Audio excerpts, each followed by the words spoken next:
1999 with the de facto partition of Serbia, following a 3-month NATO bombing of Serb forces, towns and cities. Then, in 2008, Kosovo unilaterally declared itself an independent state. The move was supported by Albania and recognized by many countries. Notably, Spain was one that did not. It understood that the sight of the Kosovar flag flying above the capital of an independent Kosovo might galvanize the Catalonian independence movement. Fast forward 6 years, and tensions between Serbia and Kosovo, and by extension Albania, were still high.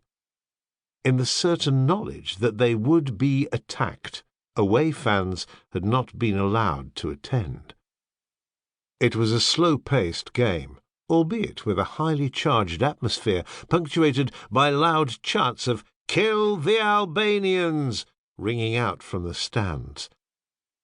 Shortly before half-time, fans, and then some players, began to notice that a remote-controlled drone was approaching slowly out of the night sky towards the halfway line on the pitch.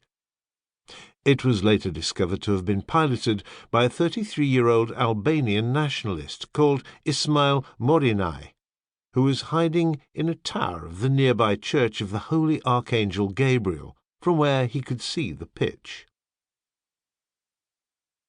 As the drone came lower, a stunned silence began to descend around the stadium, and then, as it hovered near to the centre circle, there was a sudden explosion of outrage.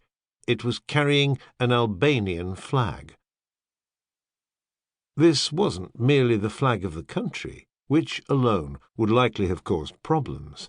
This flag bore the double-headed Albanian black eagle, the faces of 2 Albanian independence heroes from the early 20th century, and a map of Greater Albania, incorporating parts of Serbia, Macedonia, Greece, and Montenegro.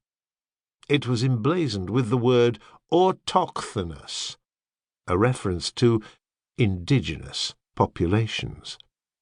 The message was that the Albanians, who consider themselves to be of ancient Illyrian origin from the 4th century BCE, were the real people of the region, and the Slavs, who only arrived in the 6th century CE, were not.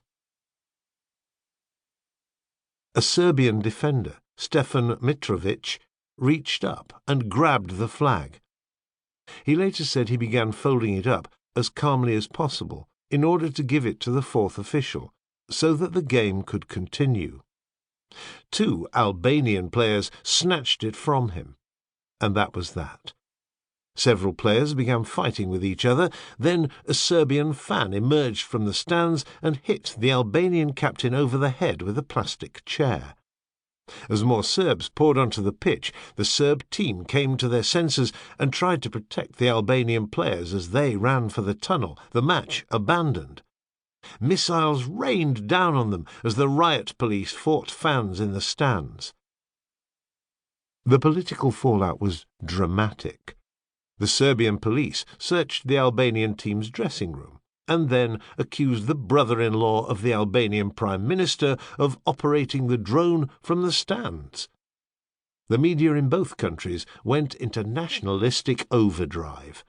Serbia's Foreign Minister, Ivica Dačić, said his country had been provoked and that if someone from Serbia had unveiled a flag of Greater Serbia in Tirana or Pristina, it would already be on the agenda of the UN Security Council.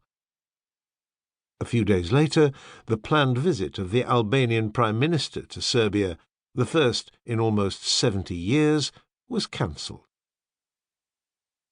George Orwell's aphorism that football is war minus the shooting was proved right, and, given the volatility in the Balkans, the mix of football, politics, and a flag could even have led to a real conflict.